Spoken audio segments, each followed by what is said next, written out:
आज जी और यहाँ उपस्थित सभी परम आदरणीय बाबूजी, परम आदरणीय हमारी माताएं, परम आदरणीय सभी भाई प्यारे बच्चों, मैं काजल निषाद आपकी अपनी, आपकी बेटी, आपकी बहू, भहुआ पार की रहने वाली लोकल प्रत्याशी, लगातार आपके सुख दुख में सहयोगी साथी बनने वाली, आपकी हर लड़ाई लड़ने वाली, हर समस्या का अपनी शक्ति के अनुसार समाधान करने वाली, ऐसी आप सबकी इंडिया गठबंधन की प्रत्याशी काजल निषाद आप सभी का स्वागत करती हूँ, नंदन वंदन अभिनंदन करती हूँ।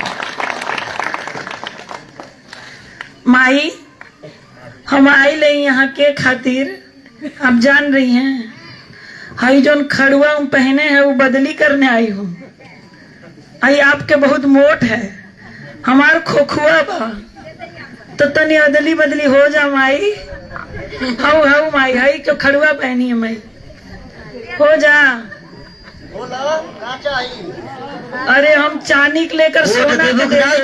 ए भाई, अरे जो उनके मर्जी दे भाई शांति रखिए। कहते हम चांदी के लिए सोना दे दे, ठीक ना? हाँ, तो बेटी है, बहू हूँ, और ये बहुत बड़ा चुनाव आपके आशीर्वाद के बिना संपन्न नहीं होगा। आपके साथ सहयोग के बिना मैं लड़ाई लड़ नहीं पाऊंगी। लोकसभा का चुनाव बहुत बड़ा चुनाव होता है, 5 विधानसभा इसमें पड़ेगा, गोरखपुर ग्रामीण, शहर, पिपराइच, कैंपियरगंज और सहजनवा, 5 विधानसभा पड़ेगा। तो 5 विधानसभा में जहां जहां नात बात रिश्तेदार पटीदार हो, फोन के माध्यम से या कहीं आप शिव चर्चा में जा रही हैं, कहीं यज्ञ में जा रही हैं, 4, 5, 10 हमारी आदरणीय महिलाएं जुट रही हैं, वहां पर नात बात पटीदार में अगर जा रही हैं, या फोन के माध्यम से हमारे भाई जितने सोशल मीडिया पर हैं, वो सोशल मीडिया के माध्यम से बाबूजी कहीं यही चौराहे पे, चक्की चौराहे पे चाय पीने जाते हैं, नात बात पटीदार में जाते हैं, तो वहां चर्चा जरूर कीजिए। आप हमारी महिलाएं हैं, सब चर्चा जरूर करें कि 1 तारीख को साइकिल का बटन दबाना है और अपनी बहू बेटी काजल निषाद को जिताना है। ये चर्चा अवश्य करें, क्योंकि ये चुनाव मेरी अकेली का नहीं है, ये चुनाव आप सबका है। ये हमारे ग्रामीण विधानसभा के मान सम्मान का चुनाव है। ये हमारे भहुआ पार के जो रहने वाले लोग हैं उनके मान सम्मान का चुनाव है, आसपास के लोग रहने वाले उनके मान सम्मान का चुनाव है, ये पूरी जनता का मान सम्मान का चुनाव है, मेरा व्यक्तिगत चुनाव नहीं है। मुझसे ज्यादा आपका मान सम्मान लगा हुआ है कि कहा जाएगा कि बहू और बेटी लड़ रही थी तो जनता ने उनको साथ दिया, घर परिवार ने उनको साथ दिया, नात बात पटीदार ने उनका साथ दिया, उनके रहने वाले लोग, आसपास के ग्रामीण के लोगों ने भरपूर साथ दिया, ये कहा जाएगा। इसलिए मेरा चुनाव नहीं है, आपका भी चुनाव है, और ज्यादा समय नहीं है, 14 दिन का ही अभी ये चुनाव बचा है, उससे भी कम अब समय रह गया।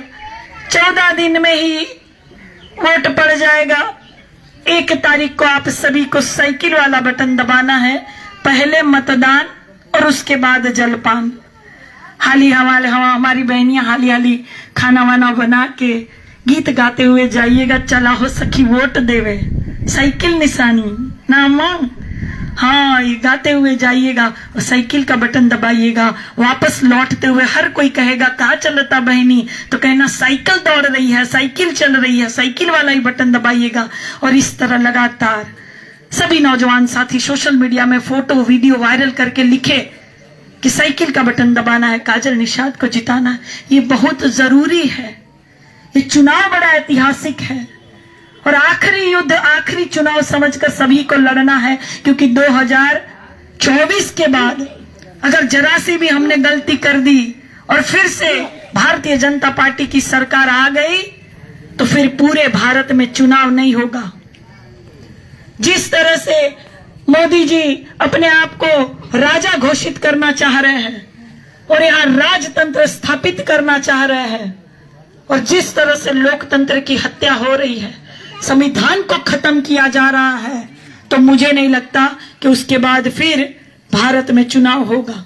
सीधा कह दिया जाएगा कि अरे डिम्पल भैया ये आपके विधायक है, शुक्ला जी, राजन भैया ये आपके सांसद है, हम क्या करेंगे? हमारा हक अधिकार सब छीन लिया जाएगा, कुर्सियों पे ठीक से बैठ नहीं पाएंगे, अपनी बात रख नहीं पाएंगे, आवाज हम उठा नहीं पाएंगे। अभी भी आधा लोकतंत्र तो वैसे ही खत्म हो गया है, कहीं कोई आवाज नहीं उठा पा रहा है, तो कौन लड़ेगा आपके लिए? हर एक नेता अगर भारतीय जनता पार्टी के बनाएंगे तो लड़ाई आपके लिए कौन लड़ेगा? एक तो विपक्ष में ऐसा नेता होना चाहिए जो दमदारी से आपकी आवाज उठाए, आपकी हक की, अधिकार की लड़ाई लड़े, आपको न्याय दिलाए और सड़क से लेकर संसद तक की आपकी आवाज बने। एक विपक्ष में ऐसा नेता बनाइए। हर एक नेता भारतीय जनता पार्टी के बनाए। सांसद बाहरी है भारतीय जनता पार्टी के, विधायक भारतीय जनता पार्टी के, योगी जी भारतीय जनता पार्टी, मोदी जी भारतीय जनता पार्टी, हर एक पद पर भारतीय जनता पार्टी के नेता विराजमान है। तो फिर राम राज्य क्यों नहीं आया? तो फिर अच्छे दिन क्यों नहीं आए? इस बात को समझिए कि हर एक पद पर अगर भाजपा के लोग हैं, और ये भी नहीं कह सकते हैं कि केंद्र में नहीं थे या राज्य में नहीं थे, राज्य में भी योगी बाबा, केंद्र में भी मोदी जी, हर एक जगह भारतीय जनता पार्टी के नेता विराजमान है, तो अच्छे दिन क्यों नहीं आए? राम राज क्यों नहीं आया? क्यों इतनी महंगाई है? क्यों बच्चों की शिक्षा मुफ्त नहीं है? क्यों बिजली मुफ्त नहीं हो रही है? क्यों इतना कर्जा बढ़ रहा है? क्यों नौजवान साथी एकदम बेरोजगार बनकर बेकार बगीचों में यहाँ वहां चकलस करके घूम रहे हैं? क्यों इनका पेपर लीक हो जा रहा है? कोई भी पेपर ये देते इनका पेपर लीक हो जा रहा है। 8 बार यहाँ राज्य की सरकार में पेपर लीक हो गया। अरे माता पिता नून रोटी खाकर, महिला बिचारी अपना गहना बेचकर, बाबूजी जमीन घर द्वार बेचकर अपने बच्चों को पढ़ाते हैं, ये सोच के कि हमार लड़का बड़ा होई तो कोनो अधिकारी बनी, डॉक्टर इंजीनियर बनी, कोनो पद पर विराजमान हुई तो जिला जवार के नाम रोशन हुई, IAS PCS बनेगा तो नातवाद पटीदार समाज का नाम रोशन हुई। लेकिन ये भारतीय जनता पार्टी की सरकार आपको नौकरी नहीं देने वाली है। हर एक सरकार में गरीबी और, भैया शांत हो जाए भैया, तो नहीं हमारा दुकानदार ये चला लोगन।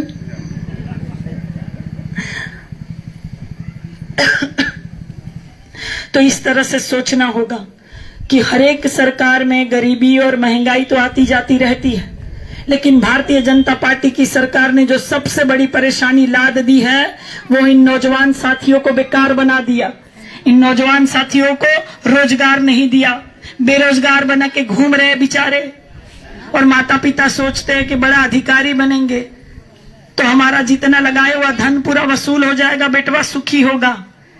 लेकिन यहां मैं गढ़वा की पावन भूमि पर भी आप सभी से अगर एक सवाल पूछूं कि 10 साल केंद्र में मोदी जी की सरकार के हो गए और राज्य में हो गए 7 साल बाबा जी की सरकार के, कहीं किसी को भी इस भारतीय जनता पार्टी की सरकार में किसी के भी घर में सरकारी नौकरी मिला है?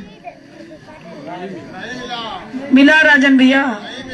मिला डिम्पल भैया? सरकारी नौकरी नहीं मिला है। तो बात को समझिए।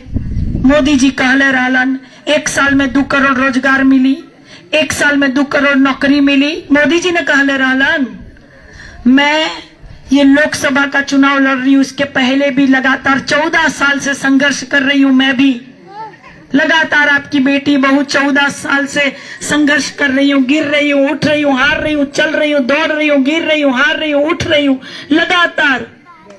अरे कोई एक बार चुनाव हार जाता है, वो भी महिला होकर, दोबारा फिर उठ नहीं पाता है, टूट के रह जाता है, घर में एकदम से अपने परिवार में रह जाएगा।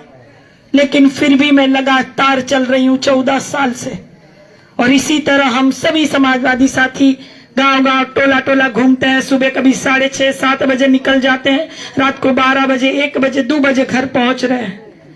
मैं टोला-टोला घूमती हूँ। लगभग ये पूरे क्षेत्र में, लोकसभा क्षेत्र में 2500 गांव पड़ी और टोला के साथ लगातार टोला-टोला चलती हूँ और वहां एक ही सवाल पूछती हूँ कि क्या यहाँ पे सरकारी नौकरी मिला?